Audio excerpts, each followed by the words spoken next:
I wanted to show you how to easily turn a PDF that you have downloaded on your computer into a digital worksheet that students could easily write on.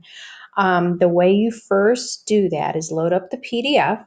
Then you have to shrink it so that it fits on your screen like I've done here. And you do that by holding down the control key and hitting the minus key at the same time several times until you get it to the size that you want.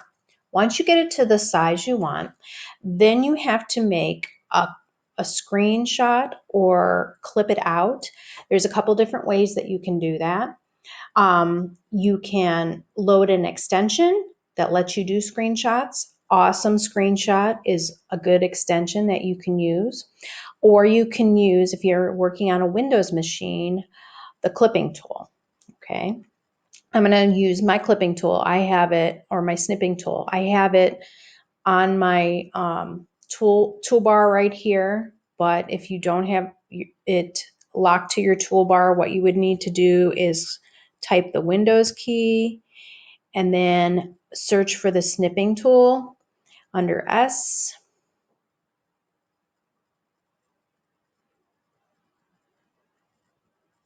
Here's the snip and stretch. That's what you would click on. And then you would get crosshairs to actually do the snip. And I'm going to show you how to do that. So if I click on my snipping tool, I click on new, I get my crosshairs. I'm going to actually click and drag over my worksheet that I would like. Okay. Then I do File, Save As. It's going to save it as capture under my pictures file. So I'll go ahead and it automatically calls it capture. You can call it whatever you want. Then you can get out of there. I'm going to go to Google Drawings. Now, Google Drawings is not one of your apps that's in your app launcher, but you can just get to it by clicking on Google space drawings and Googling it. And this is what will come up.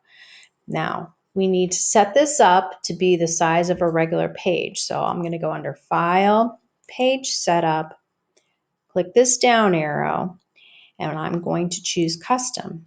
And I'm going to make it the normal size of a piece of paper, 8.5 by 11, and apply.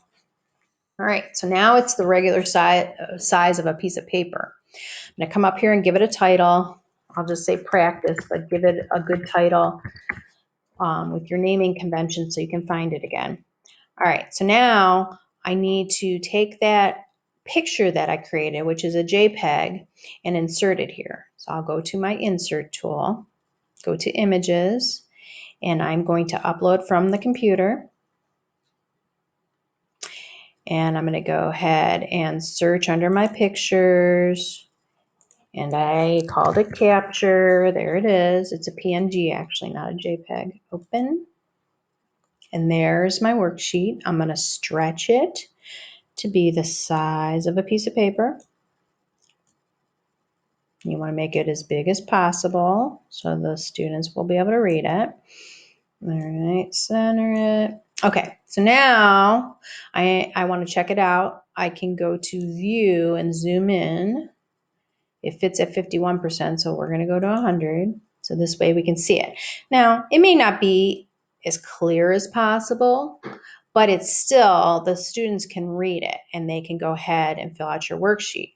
Now, to fill out your worksheet, when you add this to Classroom, you're going to give each student their own copy.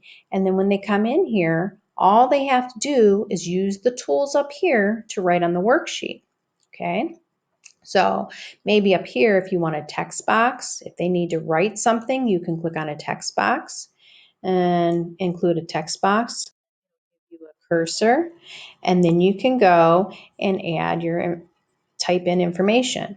If you want, you can also use the drawing tool. So if they need to circle something, they can select line, scribble, and they can circle the correct answer. So it's up to you what kind of tools you want them to use, but most of the ones they will use here are the select lines or create a text box if they need to type something,